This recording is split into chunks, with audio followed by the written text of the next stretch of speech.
we need to get the bleeding ladders out because... Are you stuck? Sure. I need a step ladder. We might need a step ladder. Big Mama, you can see down there, she jumped out. No, don't stand We on have there. water, we're filling up.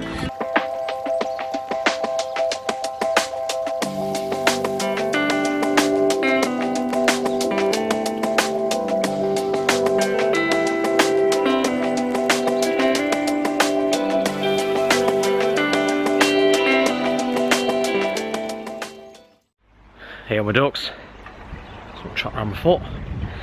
Another morning. And today is the big move day. We're going back into the pond. But today is absolutely freezing, and I hope you can hear me alright because it's windy as hell. So the plan of action is, I've got my tub. You don't need to spend a fortune and get one of these big blue tubs. My fish will go in there. I've ordered some tape measures, some sticky tape measures to go in there so I can measure the size, but it's not come yet. It's coming from Amazon, but I ordered it pretty late. So I've got a flexi one. So I can get him in the bowl and give him a check over. I've got my medical kit out just in case, especially for the McGoy. Obviously she's the one that jumped out. Give him a measure, write everything down, and then we can take him from there into the pond. Obviously that water needs to go in there as well. Then if I need to top it up, I can top it up through the carbon filter. I need to get my pipe back on the Nexus return, so I'll do that first, because as it's filling up I can switch my Nexus back on, because my Nexus is going to need a clean as well. So all being well, we'll get this done over the next few hours. What else? To be fair, it's basically just getting the fish back in the pond and then obviously monitoring them for the rest of the day. So I'm going to start early today and we can get it all sorted out. I'll get the plants in, so I can give the plants a bit of a trim as well. Somewhere the algae's been growing on top. My lily doesn't look too happy, but it's been in water, so it should be fine. So yeah, we can go through all the plants. This one looks like it's, the wind's blowing it out, it's bloody, what's it? But we'll go through all them as we put them back into the pond. Fingers crossed it goes smoothly. I'll do a water test as well once they're in. I'm going to obviously do a water test properly every day, especially nitrites and ammonia, that's the main one. But we need the ammonia back in the pond to kickstart the filter again, to get the nitrogen cycle going again. So I can't leave it really any longer, the fish really need to go back in. Fingers crossed it doesn't rain, but it's freezing. Let's crack on, let's crack on. By the way, thanks for everyone that commented. I think I messaged a few people on Facebook and on YouTube, so there's a few people that have commented. Obviously John from Wayside Koi, he got in touch as well, so thanks mate. And yeah, cheers for the help. Right, Nexus return pipe's back on. Now I'm starting to pump the water back in. That should start filling up. I need to be stretching the liner at the same time, so it'll be a case of stop-start I think. But I can let that go down a bit more before I start chasing some fish around. And I've got the water in the bowl ready for that. So I'll let that come down probably about quarter, halfway, and I'll start stretching the liner as that's starting to fill up.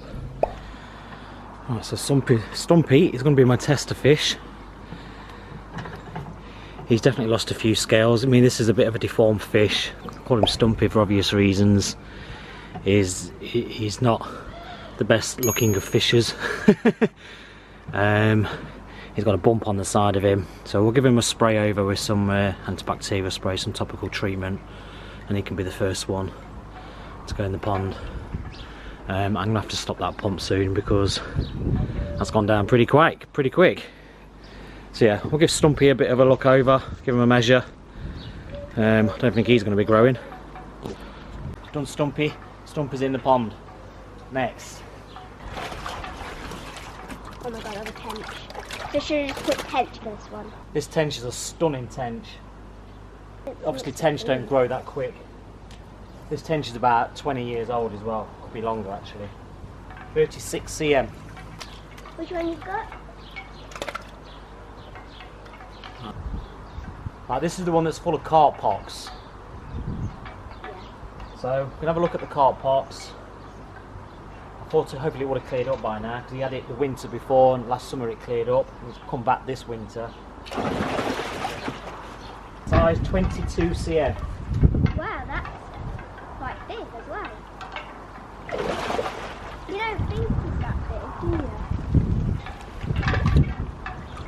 That big, yeah. Just quick. Right, Big Mama. Okay.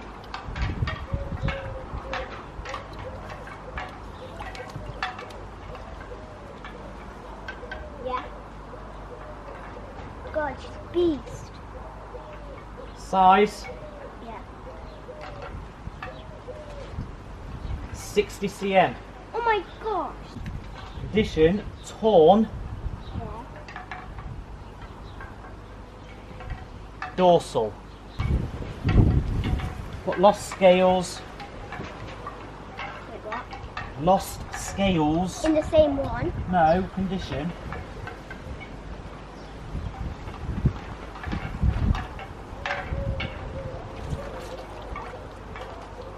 Treatment anti-back spray. God, she's a beast.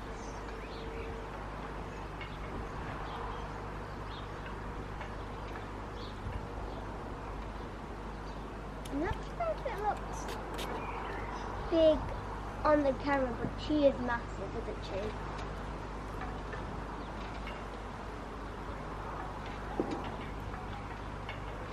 I reckon other people would have that same size fish. I reckon.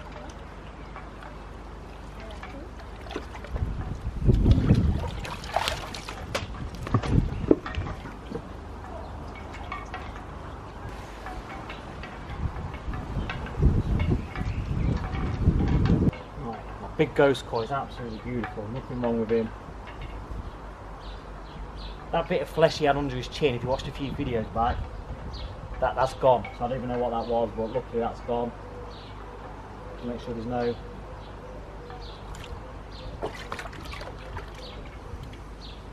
Yeah, no wound under there at all.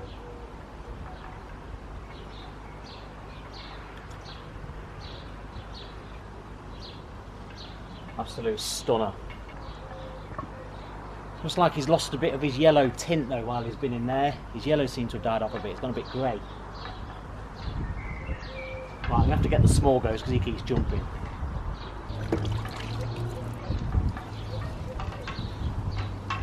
Again, seems to have lost a bit of his yellow. It's the same colour as the big ghost. Apart from that, no bumps, no bruises. Not bad for 35 cm. Right, big Becco, Bex. Another stunning fish. Got to be coming on for 60 cm. I thought it might go a bit pink with the stress, but it hasn't, to be fair. Fins look fine. It's got quite a bit of a yellow head for a Becco, but it doesn't bother me at all. I hope she gets a lot of this black back that she's lost over the last few years. Same as the ghost, 55. Alright, that's my 3 big ones in. Alright, so we've got the Shisui, an absolute stunning fish, one of my favourites. Lost a few scales a few months ago, but they seem to have healed pretty alright because I did some topical treatment on them. Now, on the right hand gill, we've got what, if it was a human you'd say it was a wart, so comment down below what you think that could be. It's just like a small wart on its gill. I don't really want to put any anti-back on because it's on the gill plate. I'll swab it.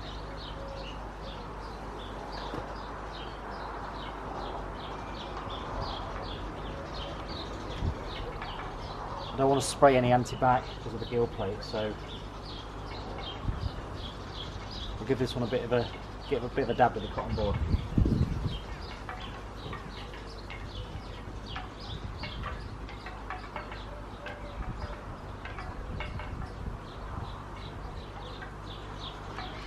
It's very hard to touch.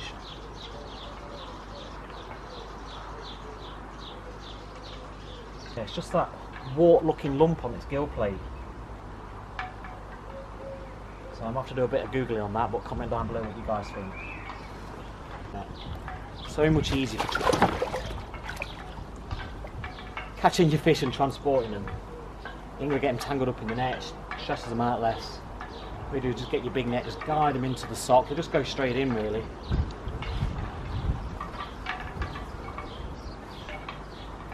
Right, my mate Benny. Again, absolutely stunning fish. This is one of my favourite fishes without doubt. Got a mark on it. Another 45 cm fish. One of my latest purchases, the Kahaku. Coco was his final name.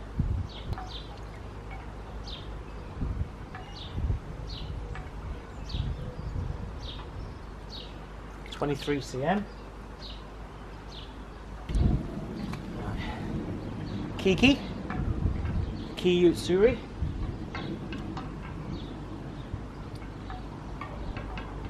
Lovely fish. Absolute stunner.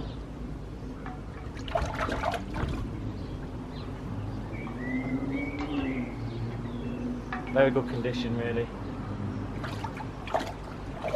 Fine underneath. Don't need to stress it out anymore if we need to. Let's give it a measure. 33 cm. Little tiddler when I first had it, so it's putting on some size. Right, so this is my Yamabuchi Ogon. Not the best of Ogons because it's got quite a lot of black across its back, so it's not pure yellow like Ogon should be. Probably with a touch of a ghost carp in it maybe.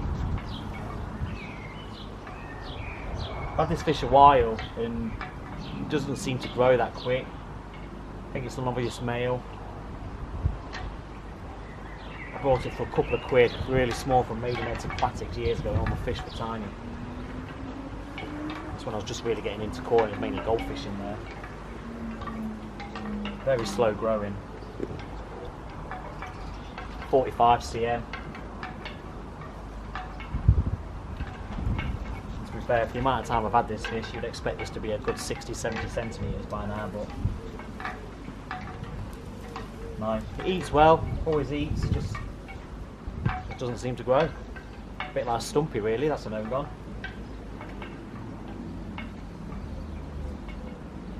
Come on then mate, let's get you in the pond. I'll take you around and show you the fish in a minute, they're all doing well in there. This is my Sankey. Bought this last year, little tiddler. Not put on that much size in the space of a year to be fair, but I brought it quite late on in the year. So this is the year I expect quite a bit of growth. Absolute stunning fish, this Sankey. I love Sankeys, they're one of my favourite types of koi. But condition wise, she's absolutely perfect. Fins are great. Give that one a measure.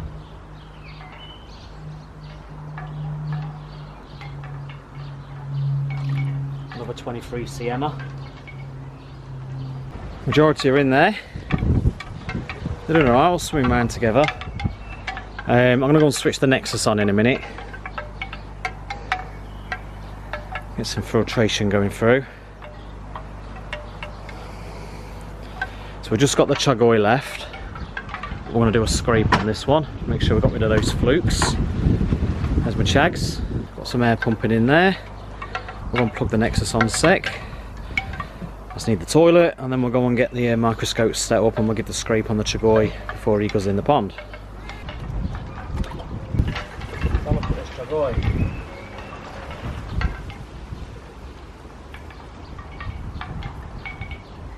Just like a bit of coral pops on his right hand fin. Just a bit waxy on there. Apart from that, absolutely fine. Microscope's all set up.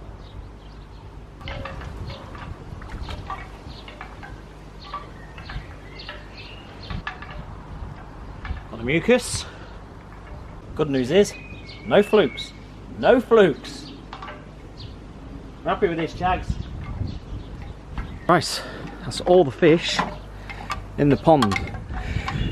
I think what's happened since they've been in there, they all seem to have lost a bit of the colour. They all, like the chagoi for example, it's a lot more paler than what it was. And like I mentioned with the ghosts have definitely gone more paler. Both ghosts, because they're both the same, the yellow and the black. It was a lot more yellow than that, my big ghost, so he's definitely gone paler. So we'll see if the colour sort of perks up a bit now they're back in the main pond. I was going to keep an eye on them now. Tench doing really well, there's Stumpy. All the fish now legging it from me. Not my friend at the minute. Big Mama's coming back. But look at this, all this room for them now. Right, we need to get the Nexus on. Here they come, here they come. I know, fishes. I know. You can settle down now. Get the plants back in.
I'm obviously not going to feed them today.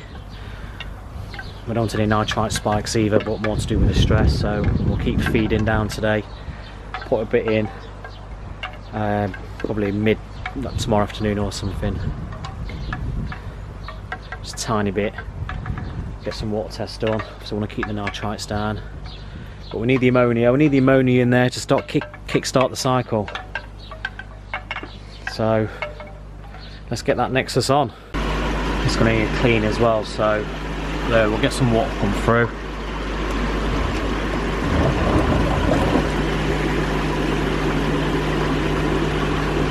Here it comes. While this has been bubbling, I've been adding the pond balls. I'm not going to add any just yet, because I'm going to give it a clean in a minute, and then we'll add some filter gel in there, just in case any of the nitrifying bacteria has died off. There she blows. Right, let's get the water topped up and all, so get the rest of the water from there, and then he's topping up. I'm going to top it with a carbon filter. Right, so while the Nexus boils on, we'll start sorting out the plants. The wind's going to kill these if I don't bloody get them sorted out, get them tied back up again. So we'll get trimming, get cleaned up, and get them in the pond. Woo! But yeah. Obviously that's stopped because I'm doing a clean on the Nexus. Just kept more oxygen moving, so I've just got the old pump just giving some flow at the other end.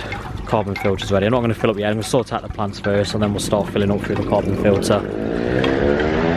Noisy motorbike and the rest of the water. That's two.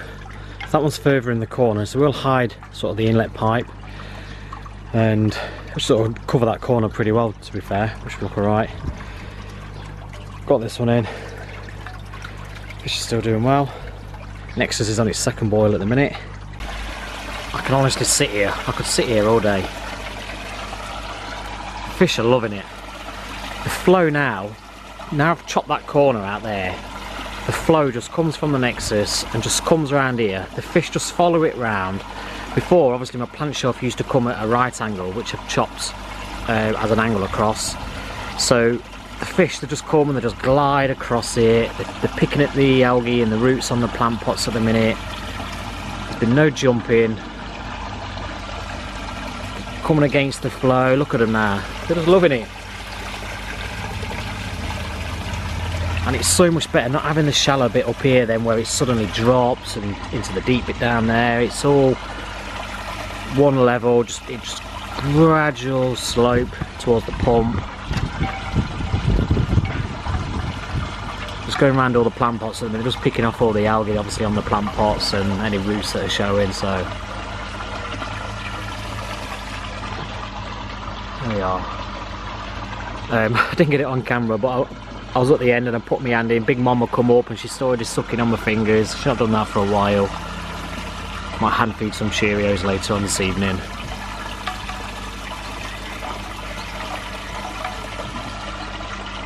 Still got some more plants to put in. Just filling up a bit now through the carbon filter, so no tap water going in now. Well, no chlorine going in now, should I say. Just getting my level now, because I normally go up just before the Nexus return. Just the bottom of that pipe. Nexus is all cleaned out, it's had 2 boils. Good old Benny. Oh, well, in all honesty, that's probably it for today. The fish are happy, the water's settling down. The murkiness is dropping. Once I turn off all the air, you'll see right down there anyway. All the plants are in place. In fact, I've still got to tie that one because that one's not tied back yet. But now I've cut it down, it's probably not so much of an issue at the minute. I still need to disconnect my second pump that was running the box filter. I don't think I'm going to plumb it back in. Obviously I'm going to do some water tests tomorrow. If the nitrites are spiked, I'll probably get that plumb back in, to be fair. Just keep it going for maybe a couple of weeks or so, just to get things going again. Just depends how much of the Nexus is going to handle at the minute. I've just put on my herring deterrents. If you've never noticed these before, it's just fishing wire. So it's 6 inches up, and then I do another row of 6 inches. Since I've done that, no herons have come. Before I did that, the herons were taking my fish, even with my pergola.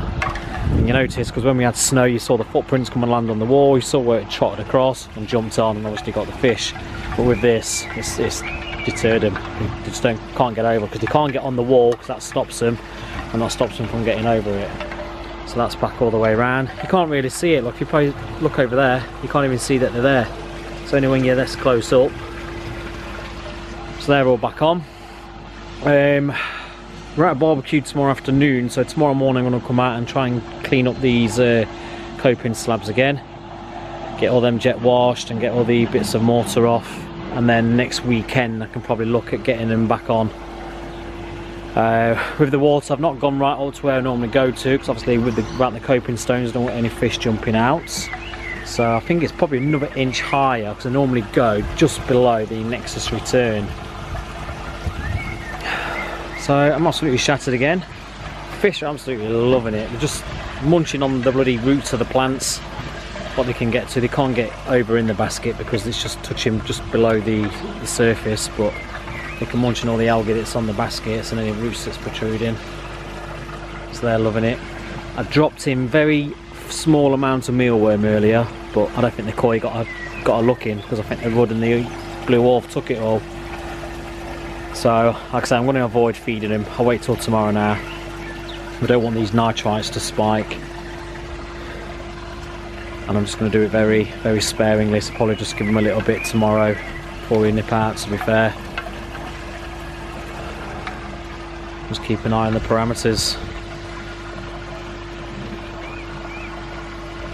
Yes, I think they're loving it now. We've given them a bit more room. So next video is probably me just getting the coping stones on. I want to jet wash the walls where it's just got dirty again, and we've been digging it out. Still got to get this down, but the garden's more or less back to how it was. Get the rattan stuff back in here once I've got rid of that. But just a little bit of tidying up, but most of it's done. The missus is there somewhere cleaning out the rabbit hutch. He's gone. I'm starving. I want a pizza. I'll just keep coming back. Honestly, keep coming back. Just checking these fish. Oh, I need to move my camera as well, because I pointed the camera up there, but I need to point it back down to the pond and the filter house now. So I'll go and do that in a sec. I've had to do it, guys. I've had to put the box on just back in, just for now. I'm worried about the nitrite spiking, even though I don't think they will. I mean, it's going to go up a little bit anyway, because we're obviously starting the nitrogen cycle again. But as I test it, if my ammonia and nitrites on high and they continue to be low after I've done, I don't know, so many tests, and then obviously I'm going to disconnect it, but I'm just worried that they are going to spike. So we'll keep it going, even if it's just for a couple of weeks. But we're quite hidden there, to be fair. So I was going to keep that going for a bit. Like I said, I'm going to do a water test tomorrow, and then we're going to continue to do them probably every other day for the next couple of weeks or so. So just to make sure that the ammonia and the nitrites aren't spiking, just panicking, that's all. Just to stop me panicking. You never know, my ducks, you never know. So that's about it for this one, guys, to be honest. So if you've been enjoying this little series of videos of me renovating the pond, make sure you give it a thumbs up and subscribe if you're not already. And if you are, make sure you hit that bell to get those notifications. And like I say, next one is probably sorting out the coping stones. Cheers, my ducks.